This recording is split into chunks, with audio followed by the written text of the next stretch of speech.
How to delete saved searches on Facebook Marketplace. Hello everyone, this is Lisa from Create, Login and Delete. Now let's get started. Launch your Facebook app. Here we go. Make sure you have already logged into your account. You will land to the home page. Now head towards the Marketplace.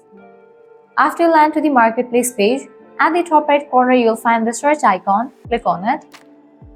Now over here you're going to find two sections, recent and saved searches. Go ahead and click on the option of saved searches.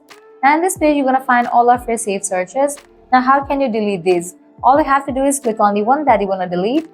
Then click on this icon given over here. You'll get the pop-up. Click on the option of unsave. With that you have just deleted this search.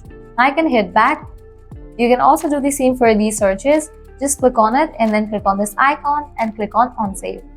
Well, this way you can easily delete saved searches on Facebook Marketplace. This was really simple and quick process.